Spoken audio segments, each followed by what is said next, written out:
Welcome to Metaphysical Soul Speak. I'm your host, Elena Fox Starks. Hey guys, so today was a weird, unique, fun day. It seems like they're all weird lately. I haven't had a normal day in a couple years, maybe 3 years ago, before I realized the ascension and the fifth dimension and all that was happening. That's when I had just boring days that were normal. I mean, I've been on the ascension path since 1987, but as far as believing it's real, knowing the fifth dimension is real, knowing for a fact our DNA is restranding itself and we're moving up, I've only known it for a couple years. And today I got a message from a good friend of mine's, ex-girlfriend from almost 15 years ago. And I had heard about her, but I didn't know her. And she's a light worker and she's a healer. And she's like, yeah, my DNA just reconnected recently. And like, she's just brand new to this stuff. And she's like, oh yeah, I want to send you the name of this healer that I listened to. His name is Francisco. I'm like, oh my God, another Francis. Hilarious, right? Because you guys know, like a week ago, I was just saying all this stuff, in my Francis show. And then I played the thing with my son, the interview with my son. And I totally forgot that he was talking about Francis too. So anyway, so that was funny tonight, just to hear there's like one more Francis thing. And then I started thinking, it's funny because when I did the Francis show, I sent it to my girlfriend whose real name, she was born with her name was Frances, and she changed it later. And she was born on the same day as Princess Di, whose name was Diana Francis. So that was weird. And then I had gone out to the store today, and when I came home, I had bought this nail polish. It was very pretty, kind of a pale pink, very kind of an upscale sort of color. And I don't really do the girly stuff often, because I'm single and I don't really think about it. But I thought, maybe I'll do that. Some of that feminine, stereotypical upkeep that women sometimes do. Anyway, I bought this really beautiful color and it was unique. And as far as all the colors in the store of nail polish to buy, this is the only one of its kind, the only bottle. I get it home and the color is called Rosa Francis, French rose. And I'm like, oh my God.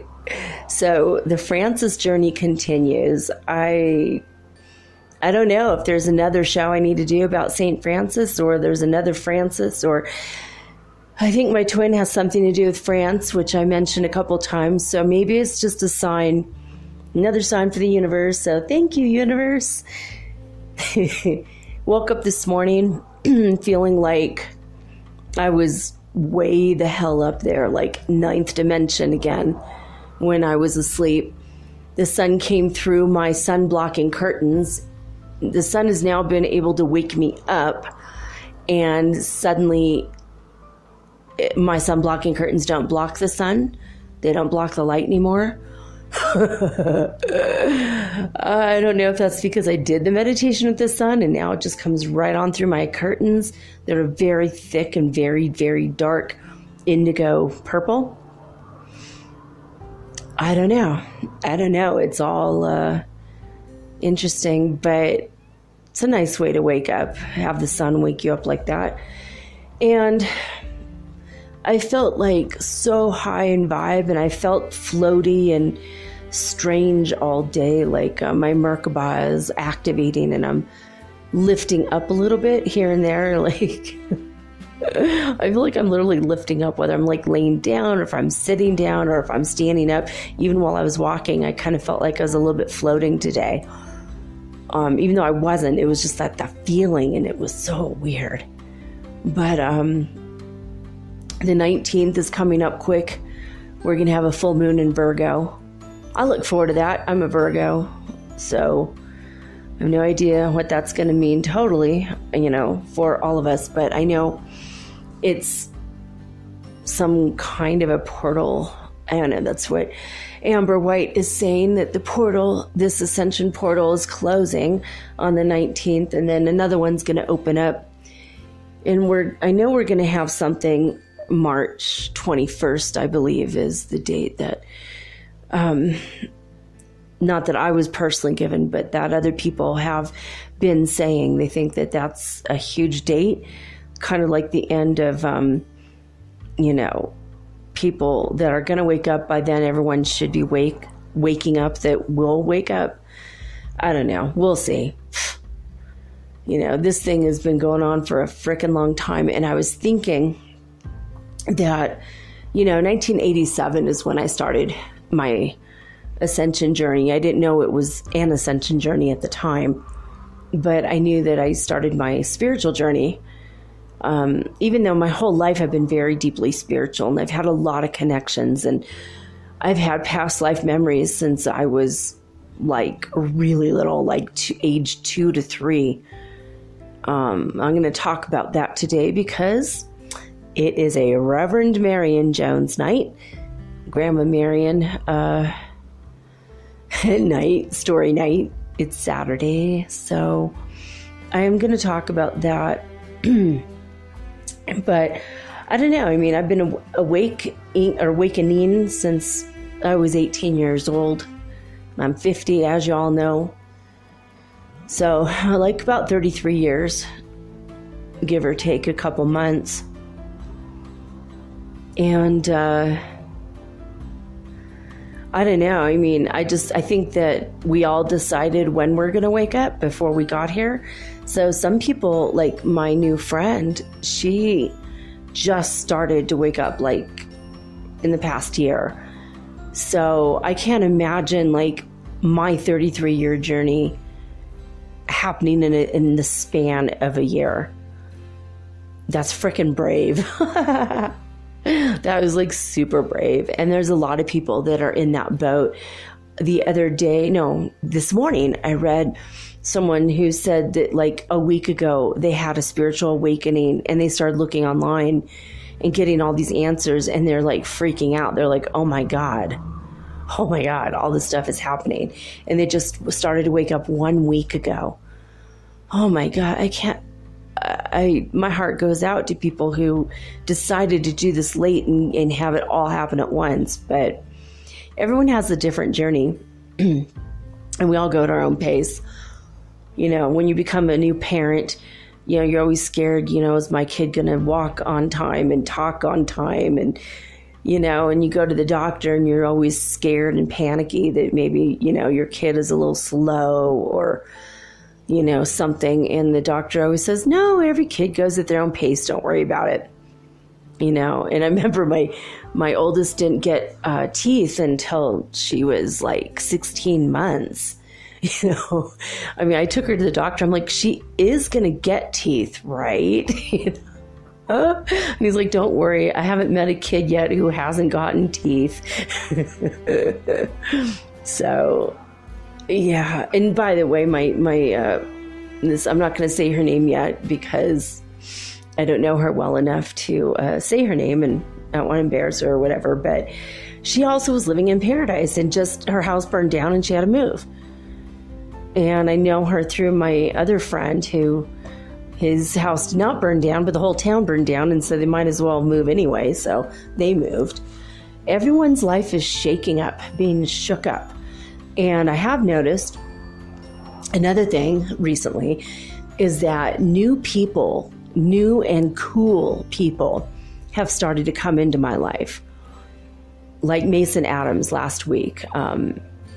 So Mason, if you're listening, hey buddy, I'm happy that I'm meeting the coolest people suddenly.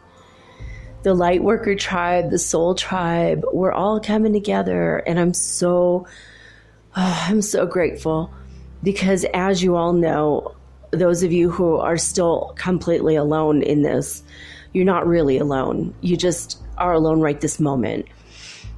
Give it a week or two or a month, and we're all going to start to come together as a group, and we're the awakened ones. We're the awakening ones. So don't panic and don't worry. Because, I've been doing this for years and years and years. After my husband and I divorced and then he died, after we divorced, I was thinking, well, at least I could call him when I have spiritual stuff to talk about, because no one else understands us. And he was very spiritual. But then when he died, I'm like, who am I going to talk to about this stuff? Because it's just so much sometimes.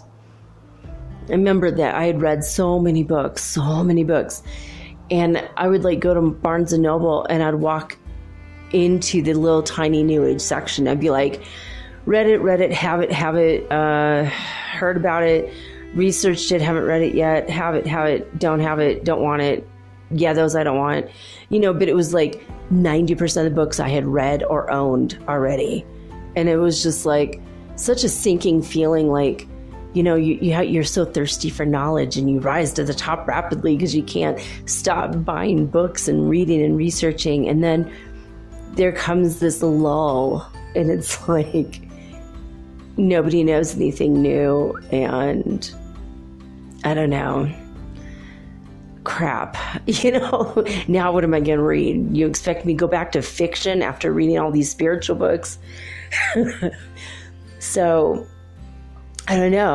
I've been pleasantly surprised over the past 2 years. All of the brand new information that's coming out, the channelers and the light workers and the healers and the shamans and the teachers and the gurus and all the people that suddenly are coming forward going, so guess what? I awoke and I'm in the fifth dimension. I've been here for a few years, so I'm going to tell you all about it.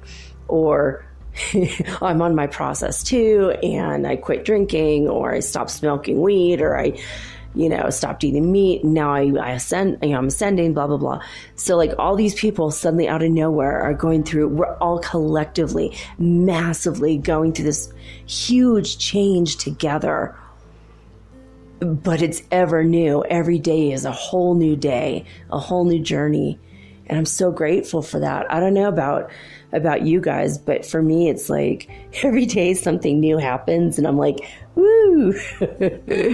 I took a picture today and put it up on Twitter of, the sunset. But what's weird is that's not where the sun sets. So why does it look like the sun is setting in my picture? It also looks like these clouds are in the shape of like a nuclear bomb has gone off. And they're just clouds, but they look like a nuclear bomb has gone off. And also possibly like they're hiding a massive mothership UFO. So if you want to go to my Twitter feed and check it out, it's Mermaid Girl 888. And it's just a trip. I started using hashtags so that light tribe people, soul tribe, can find each other. So ones I've been using are hashtag 5D, hashtag spelled out fifth dimension, hashtag soul tribe, hashtag ascension, hashtag the event.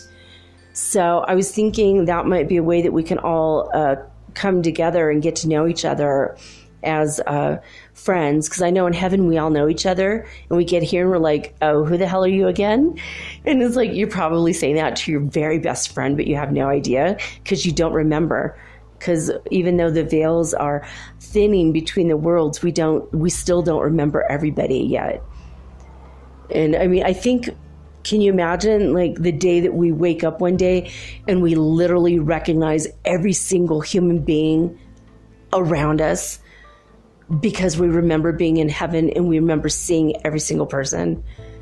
I mean, I started thinking about that today too. What a trip that's going to be, right? I'm sure that day is coming because it's true. We all do know each other when we're living in the seventh dimension on the other side in heaven. Now that's the 9th dimension, because heaven has moved, because we're moving. We're all in the process of moving. As above, so below. As below, so above. So when I come back, I am going to talk about Grandma Marion and a past life that she and I lived together over 2,000 years ago. So I'm going to start from my journey of remembering that and how I broached the subject with her, and just I'm going to go through it. It's an interesting past life story. It's a story involving Grandma Marion, and I'm going to tell it to you after these messages, or right now it's just one message. I only have one sponsor. So hashtag tell your friends. I've made $1.25 so far with this podcast, so please, I can't get sponsors until I have a few thousand people looking at this every day, listening to my podcast. So anyone you know who is spiritual, please, please, please tell them, so that I could make a living at this from the sponsors, the advertisers, because I am going to need something until we all have our basic income coming in, and until the Pleiadians and Arcturians come and help us directly. I'm going to need to eat, man. Got to keep it going. So please tell your friends about this, and send me a message if you want at anchor.fm/metaphysical. If you download the Anchor app, you can message me directly, maybe be a part of the show. If you are also a light worker or a healer and have something cool and interesting to say, or something you'd like to talk about. So anyway, I'll be right back after this.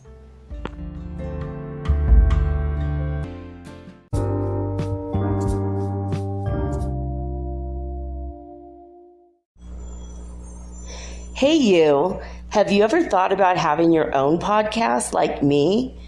Was it even a New Year's resolution? For me, it sure was. But as I've been looking into this for months, I was daunted. There's so many questions I had. When I was trying to get this off the ground, I was wondering, how do I record the episode? How do I get it across all the platforms? How do I get my podcast on Apple Podcasts when I don't even have an iPhone? How do I get it onto Spotify and all the other places? How do I get people to listen? And how do I make money from my podcast? How do I edit it? Oh my God, I had all these questions, and I was so confused until I discovered the simple answer is Anchor. Anchor is a one-stop shop for recording, hosting, and distributing your podcast. Best of all, it's 100% free, and it is ridiculously easy to use. And now Anchor can match you with great sponsors too, so you could get paid to podcast. All you need to do is record it. You don't have to go out and look for people to advertise on your show. They help you. So basically what I like about podcasting is I don't have to have a video of myself. You don't know if my hair is dirty, or if I'm still in my pajamas, or even if I'm wearing makeup. Haha. And it's so easy. I could do this from the comfort of my own home, in my living room, using this amazing app right from my cell phone. So easy, right? So if you've always wanted to start your own podcast and make money, by the way, doing it, please go to anchor.fm/start.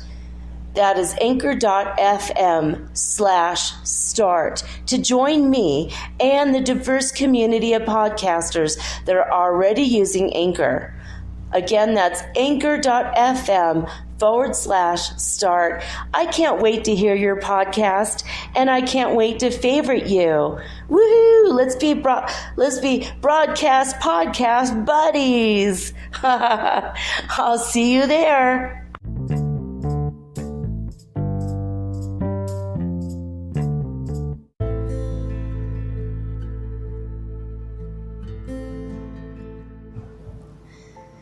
All right, guys, I'm back. I'm going to just get right into this because I've been wanting to tell you guys this for about a month.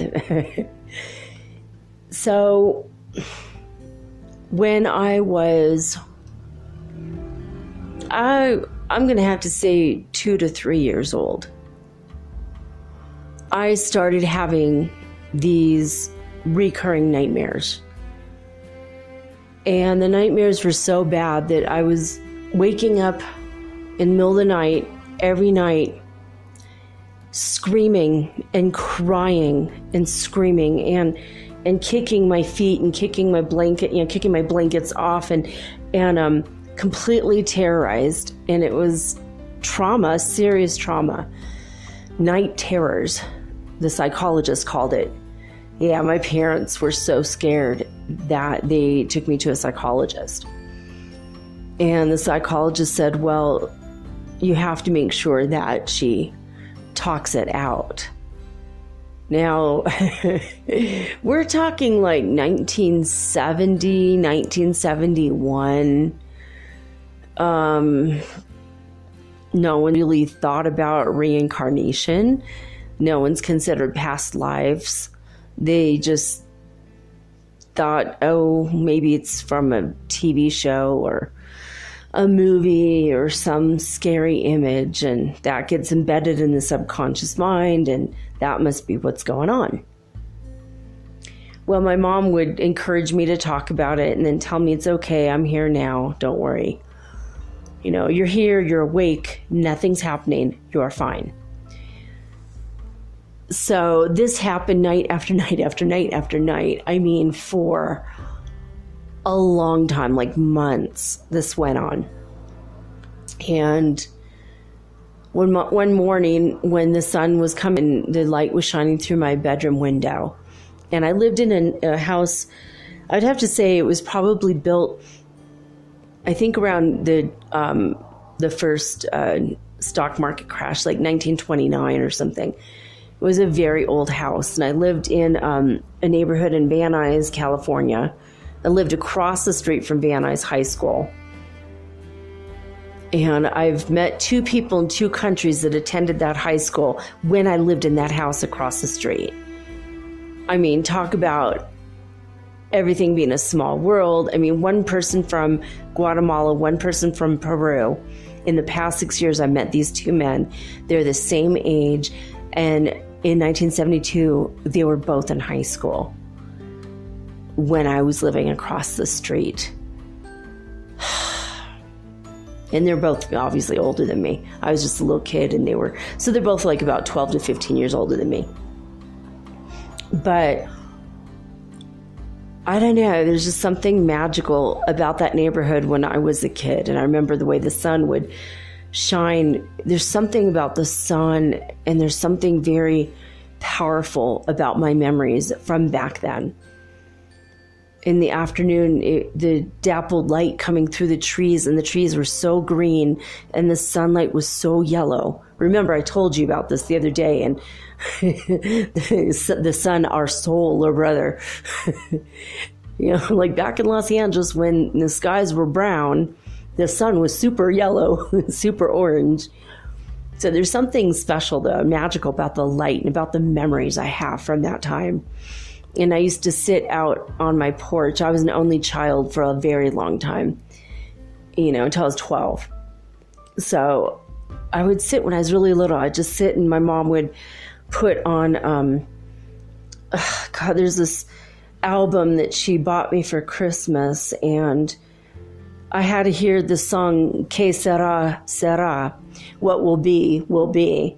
The future's not ours to see.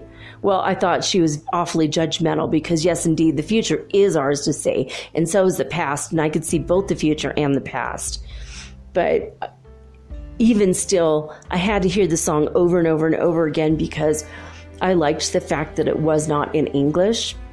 And I was always interested in other languages. And I even had a doll a couple years after that had it sang, it was a Coca-Cola jingle, but it sang it in like 10 different languages or something.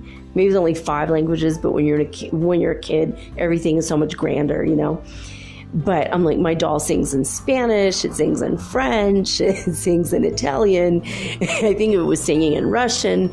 I mean, you know, so I was always interested in other languages, and I would sit on the porch and wonder about these worlds in which other languages existed. And when I went to Disneyland, It's a Small World was my favorite ride. And it's a ride where you go through like the whole world in like 20 minutes, you know, and as you're going through the ride, every little part of it has a different language singing the same song. And there's just something about the music and the melody being the same, but the words being in different languages. And it always made me feel like there's this unified feel. There's this unity that we all share. We are all in the same boat together, literally. And we're all connected. And I always knew that, you know. I always had that deep, powerful sense that not only are all humans connected, humans and animals are connected. Humans and insects are connected. And my mom, and this is hilarious, my mom knew that because I was adopted. She knew that I was part Native American because my mom had told the doctor that delivered me to make sure my adopted parents would know that I am to be raised with as much Native American knowledge as possible. Well, my mom had no knowledge whatsoever of Native American ways, but she looked up some stuff in the library because no one had a computer or internet back then. So she had to actually go to a library. And she realized that, you know, Native Americans feel that everything is connected. Well, I had this intrinsic part of me. I knew, you know, not just thought, but, or had a belief system of, but I knew. I felt that connection to everything. And what's hilarious about this is that my mom, who gave me away who adopted me out, my birth mother, her dad was raised on the Cherokee lands. And my mom, who adopted me, her dad lived on the Cherokee lands until he was maybe 12 years old. And then they moved to California. So his parents were, his mom and both of my grandfather's mothers, my adopted and birth, both of their mothers are Cherokee full blood. But the fathers were Irish. So it was almost like the family that gave me up to an identical family. So even though my mom said she didn't know anything about Native stuff, she found out later in life that she's Cherokee, and she goes, "Oh, isn't that funny? I always felt like a connection to the Cherokee people, but I never knew why." I'm like, "Why didn't you ask your dad?" You know? So strange. So I always knew that there was a connection. And so naturally, when I had the past life memories, I knew that they were real. And every day I would have this dream that I'm in the desert and there's little tiny bushes or trees kind of off in the distance. And my cousin and I were kind of in a pit, like a sand pit, and we couldn't get out. And there were extremely bad men, and they were shaking bags of snakes and dumping the snakes out.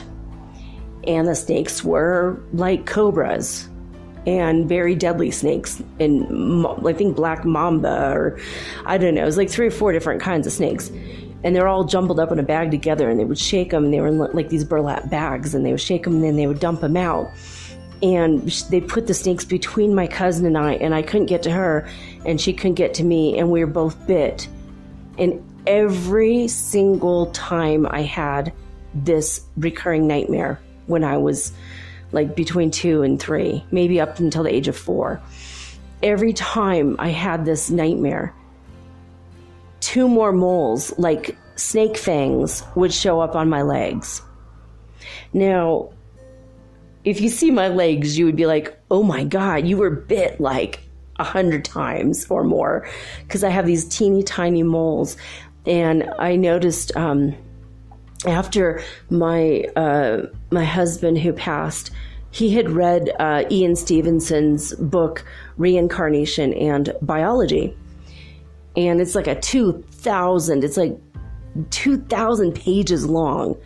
And it's scientific evidence beyond a shadow of a doubt that past lives are real, reincarnation is real.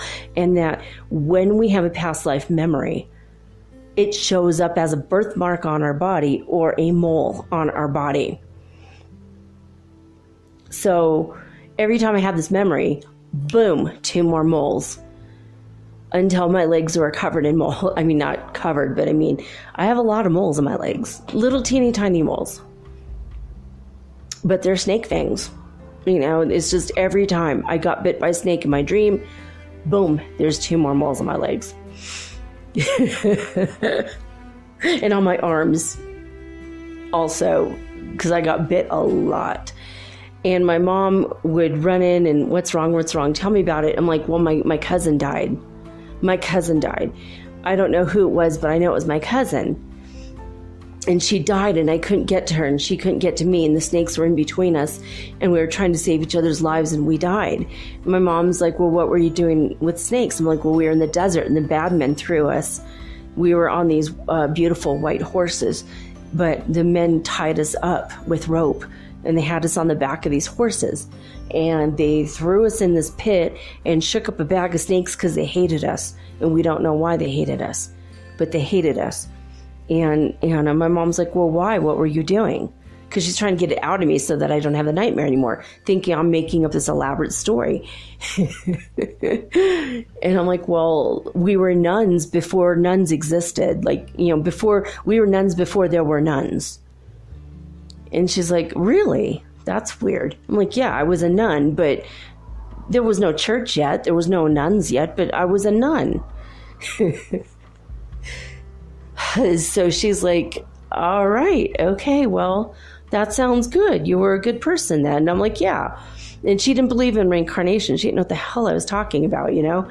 Nuns before, you know, so it's like snakes and nuns, and, you know, maybe because I watched a Disney special and there was a snake in it, you know, I mean, that's what she was thinking. And I'm like, no, Mom, you don't understand. I died.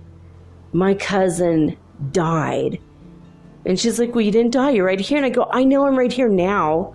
When I died, I was an adult. Now I'm a kid. Don't you get it? Like, I was so frustrated, like trying to explain reincarnation when you're 3 years old to your parent that has no clue what's happening.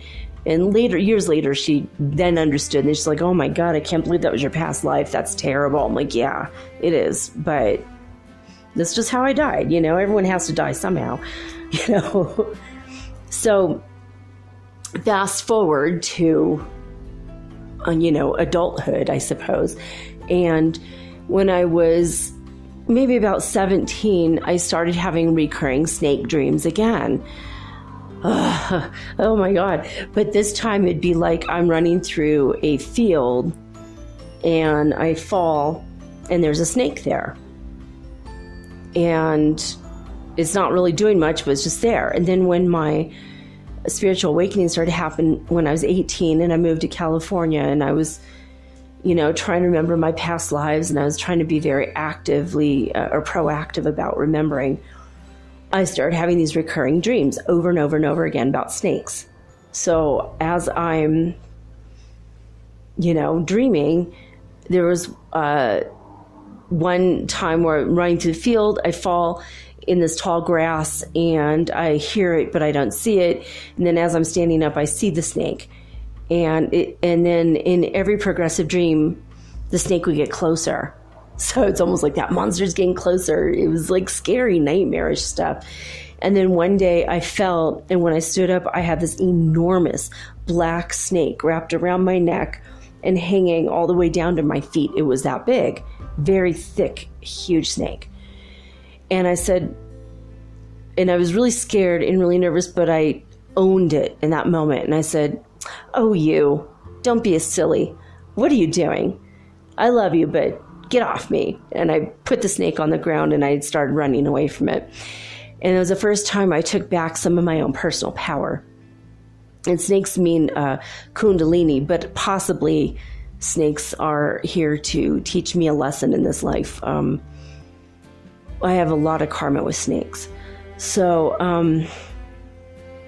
basically, I would get snips and bits and pieces of that dream when I was little, but I still didn't understand what was happening. And then I started having dreams in which I'm in the jungle and I am now astral projected and flying over a snake that's 100 feet long, an enormous brown and red snake with a diamond pattern.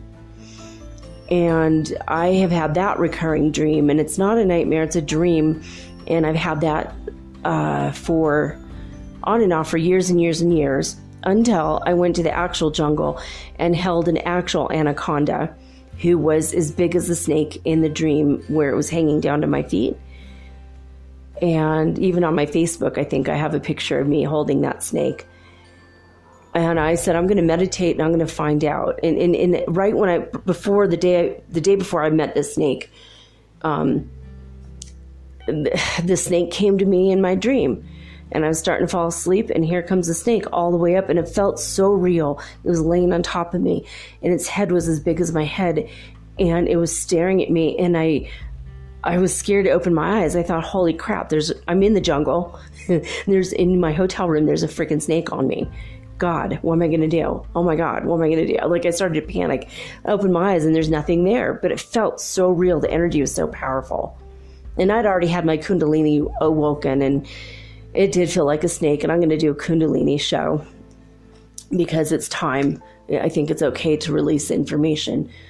For years, we weren't, as when you're part of mystery school and then this happens, you're not allowed to talk about it, but we're all in ascension now and it's all happening to everybody. So I think my experience will be able to be of benefit to others. So I will do a show on that. So anyways, I open my eyes and there's no snake there. I'm like, what the hell, So the next day I go to the jungle and there's this huge snake. And I told the trainers I have to have a conversation with the snake because I'm a shaman and this is what I'm going to do.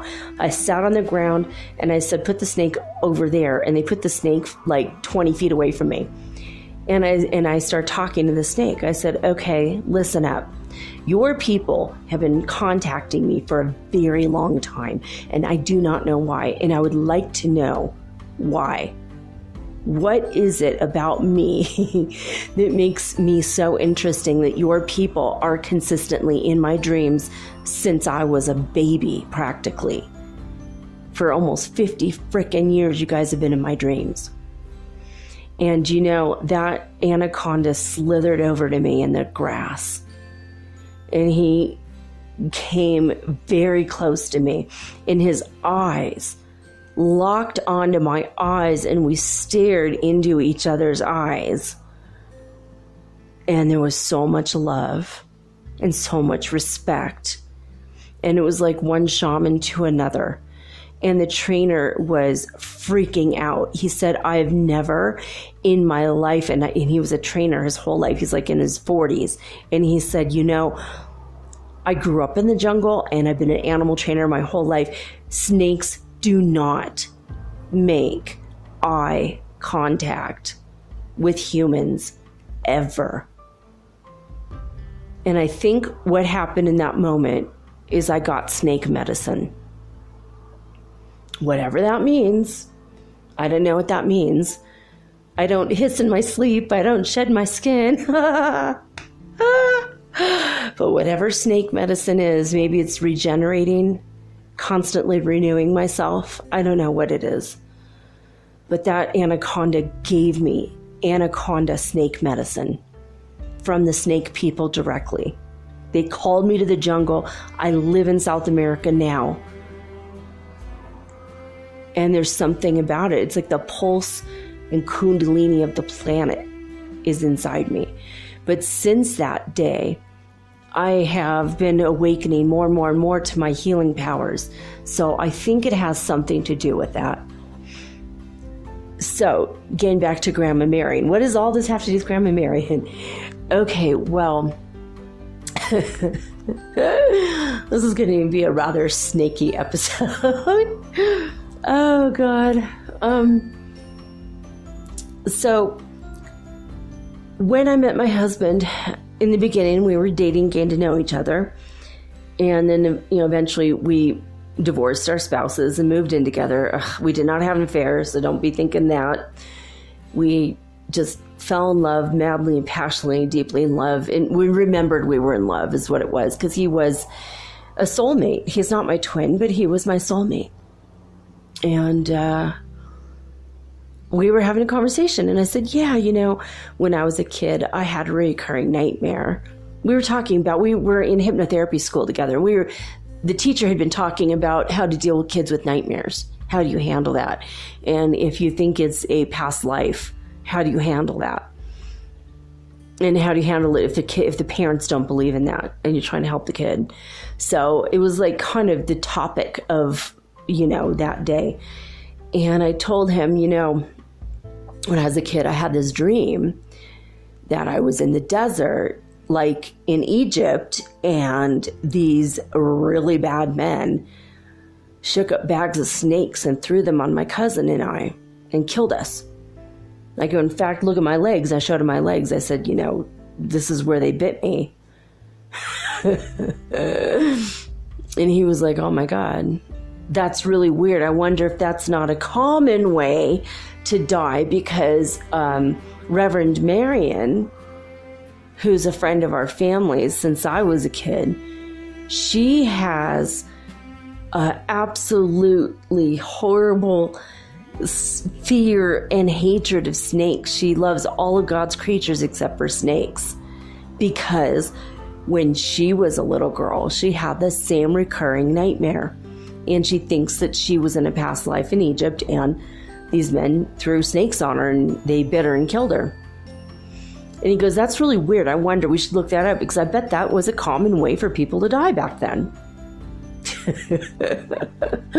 So fast forward a few years, we are now living in Northern California together, and very, very married and very, very in love. And he says, I'm going to introduce you to Mary, and I think you guys are going to get a kick out of each other. So years and years go by, and we finally get out to Arizona, to Kingman, and we go to visit Grandma Marion, Reverend Marion Jones. And I'm terrified to bring it up, so I don't say anything. And we leave for, we're there for 3 days, and I didn't say anything. I was like so embarrassed. I was like, I feel like a weirdo. I'm not going to say anything about this. And so we go back to her a couple months later, and I'm like, okay, I'm going to ask you a question, because it's been a mystery my whole life. I know that when I was a kid, I thought I was a nun before there were nuns, and I was wearing like a white robe that went down to my ankles, and I had sandals on, and I felt like I was a nun before nuns existed. So somehow I was involved with I don't know, some kind of religious or spiritual thing. And these bad men threw bags of snakes on me. And Terrell said you had some sort of a revelation when you were also about 3 or 4. And do you think that this was a common way for people to die in Egypt in the desert? And it was a good thing I was already sitting on the ground, because A, I would have fallen on the ground with what she said next, and B, it was easier to pick my jaw up off the ground being so close to it on the floor. What she told me next blew my frickin' mind. She said, oh, thank God you remembered this. I did not want to bring it up because I didn't want to give you a fear of snakes. I have hated snakes my whole life because that has been my recurring nightmare my whole life. And she said, no, it wasn't a common way for people to die. It was how you and I died together. I was your cousin. Okay. I go, well, who the hell were those men? And she said, well, what do you remember? I said, I remember that we were tied up with rope. We were thrown across the back of these white horses that were really beautiful, like Arabian horses. And they threw us in it like a ditch. And there was these little trees, but it was so hot. And we couldn't get to the trees for shade. And there was no water. There was nothing. And we were just trying to be nice. And we were like nuns before nuns existed or something. I don't understand, but that's my memory. But they would shake up these bags of burlap bags of snakes, and then they dumped the snakes in between us. And as we tried to get to each other, they pointed at us and they laughed in our faces as the snakes started to repeatedly bite us. And then we both died almost immediately. And we couldn't get to each other. We wanted to hug each other and at least die in each other's arms because we were so close and we loved each other so much. And we were best friends and we were cousins. We had been traveling together in Egypt when these horrible men did this to us. And she just kind of looked at me in the eyes and she said, so you don't remember what we were doing there? I'm all, no, I just remember the men and the snakes and screaming and crying and trying to get to you because I wanted to save your life and I couldn't do anything. She said, well, this is what we were doing there. We knew Jesus. He was our cousin. And Brother Yeshua would teach women as well as men, and everyone was equal in his eyes. And we would listen to his lectures every day. And when he decided to go traveling with his men, we decided to set out on our own and go traveling to spread his message of love and peace throughout the whole world. And we started with Egypt, and we didn't get very frickin' far because these guys did not want to hear it, let alone from women. And we were lost in the annals of time because women weren't important for anyone to write anything about us. But that's what we were. We were nuns before there were nuns. We were like the first women to go out to spread the words of Jesus because he was our cousin and we loved him and we believed wholeheartedly in his message.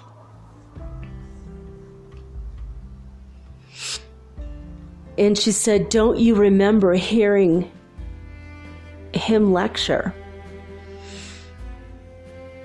And I'm like, I don't know. I'm going to think about it. I'm going to meditate and pray about it because I don't remember, but I want to remember. So I think, and I told her, I don't think he was crucified, or I don't remember. I wasn't there. Why wasn't I there? Well, we were killed before he was crucified. That's why we don't, either one of us, we don't remember that happening. And in the Bible, it doesn't talk about his cousins being there. It just talks about Mary, his mother, and Mary Magdalene. I don't even know if Elizabeth was there, and that was John the Baptist's mom. So that is my Grandma Marian story. She said, heaven help me, I love every one of God's creatures except snakes. I hate snakes because that happened to me. She said, I'm so terrified of snakes. And she's like, that's the one fear my whole life I could not get over. And that's why, we gave up our lives for Jesus and for his message. And I've had people ask me, would you ever do you love Jesus enough to give your life up for him? And I'm like, no. But because I already did that. Been there, done that, over it, wasn't so frickin' fun.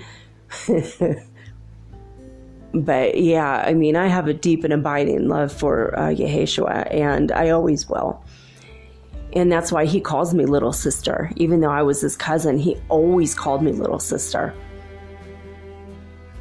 And a couple of months went by, and I remembered. In fact, I had read in a book that Grandma Marion had given me about Doreel. And we're going to go into that in Doreel in another episode for sure. But Doreel had told her that when he was traveling and he was in the Himalaya mountains and he went to Tibet,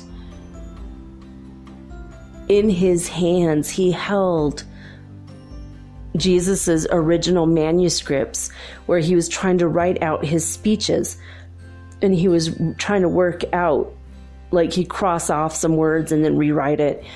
And the monks kept these scrolls that Jesus touched over 2,000 years ago, and Doreel held them in his hands. Doreel was Marion's teacher, and Marion told me this. And I was reading the manuscript that Doreel had given to her, and I was holding that in my hands about his story. And holy crap, I remember sitting on the very hard ground in the hot sun.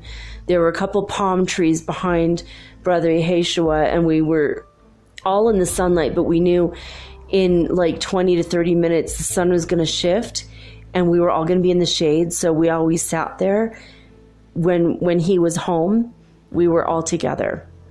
And all the women would sit up front, and the little kids would sit up front. And Marion and I were kind of like young girls. We were like 12 and 14 maybe. And I remembered that he was saying, oh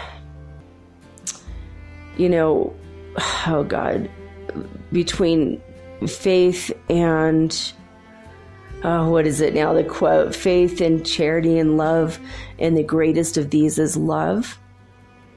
The first time I heard him say those words, he looked me directly in the eyes, and I remember that he had kind of a sandy brown hair, but he was always in the sunlight. He was always outside. And even though he was half white and half Arabic, he had a real pretty color skin, and his eyes were green, kind of blue-green. And I remember when he looked me in the eyes, and I had that memory, and it was like, oh, I remember. And he said, the greatest of these is love. And he looked into my eyes when he said the word love. And his hair is portrayed in a lot of pictures as being blonde, and he wasn't a blonde, but because he was out in the sun so much, his skin was dark, and his hair was very blonde because it was bleached by the sun. He wasn't born a blonde. His mom had dark hair.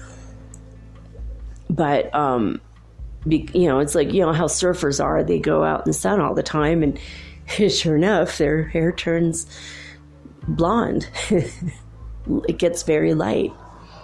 So years and years go by, and I think Grandma Marion might have, maybe she was still alive. So after years and years after that, I'm going to tell you the rest of my snake related stuff, and then we'll just make this the snake episode.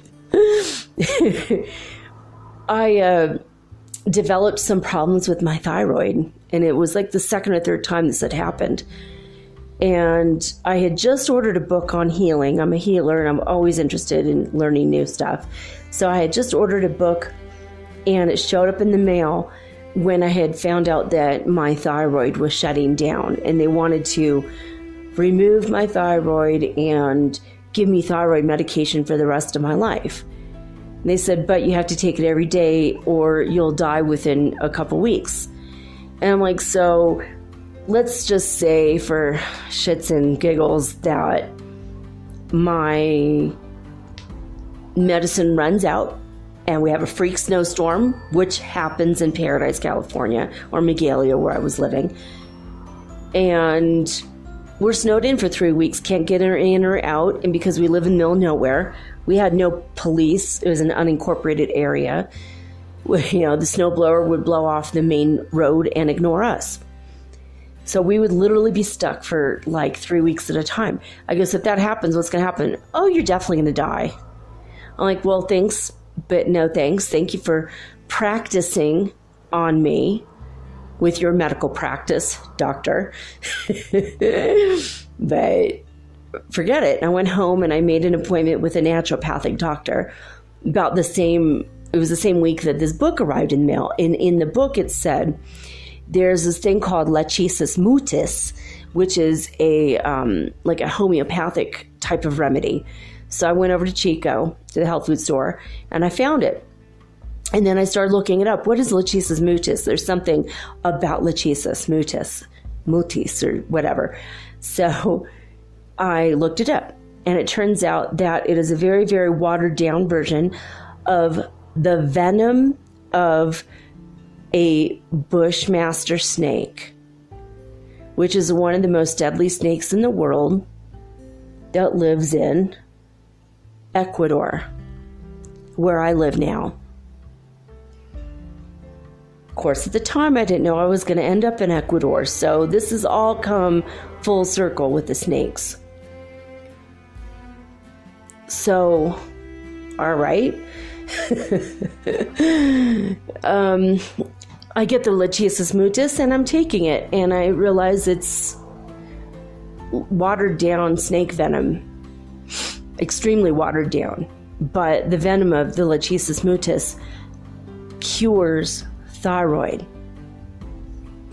And I was told that if I kept on along the road after I went to the naturopathic, he even said, your organs are shutting down one at a time. We don't really know why. We're going to put you on a special diet for 2.5 years. 2 to 3 years, basically. And we could control it with diet. If you carry on the path you're on and you don't follow this, you don't take the herbs and the things I recommend, you're probably going to develop cancer and you'll be dead in 6 months if all of your organs don't shut down first and if you don't die first from that. So at least he was in agreement with the other doctors, right? So I meditated and I started taking the Lechesis mutis, and I started thinking about the snake that had given itself up, I guess, for me, or it was still alive probably.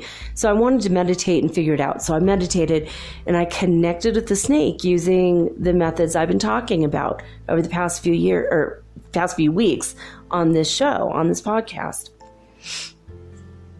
And I connected with the snake. And I said, why? What happened?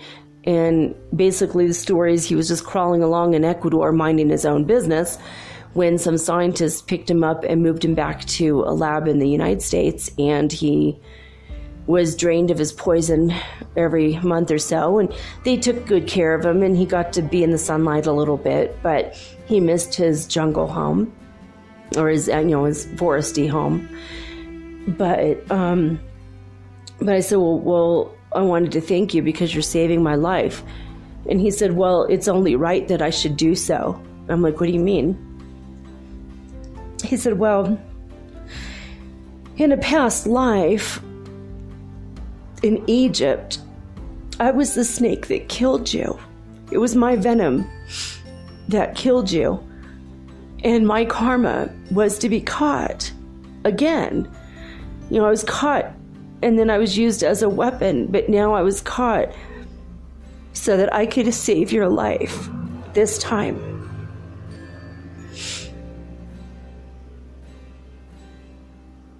So it's come full circle. Me and the snakes and Grandma Marion.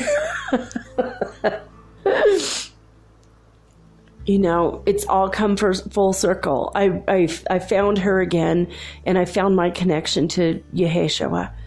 And the snake that delivered the final blow to me back then is the snake that gave me back my life in this life.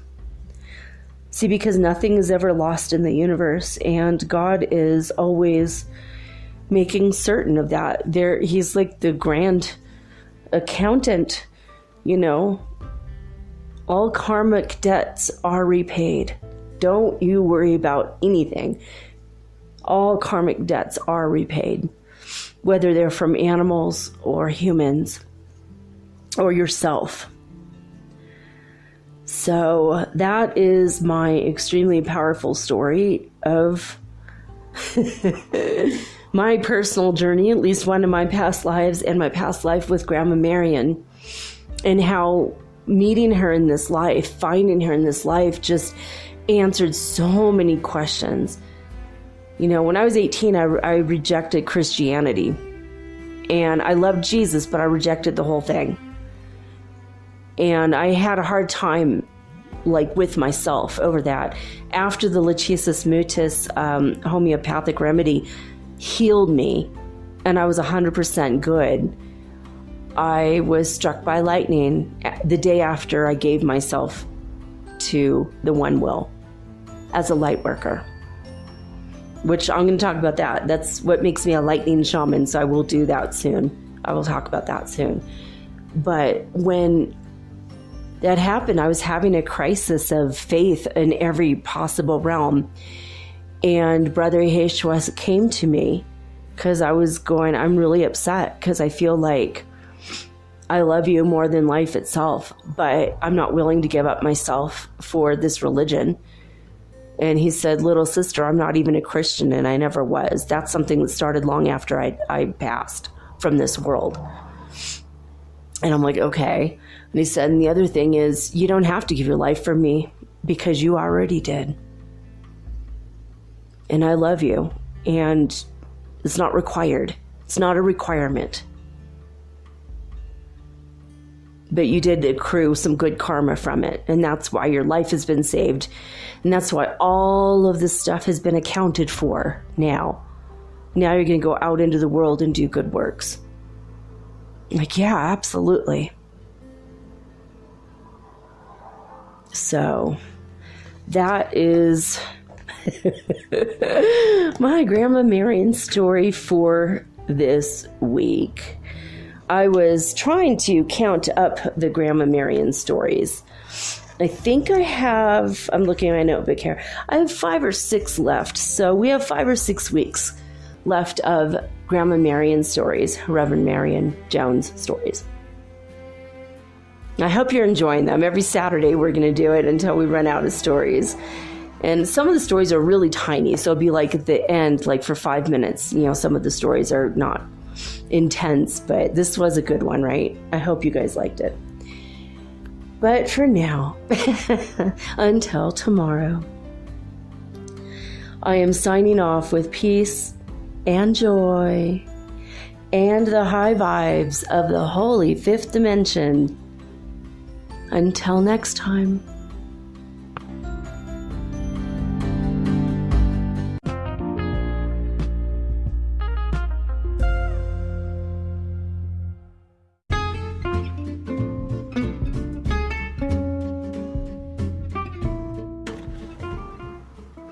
Metaphysical Soul Speak is run on sponsors and listener support. This means listeners like you. If you are so inclined to support my efforts and my little podcast, please visit me at anchor.fm/metaphysical and pledge an amount of your choosing today.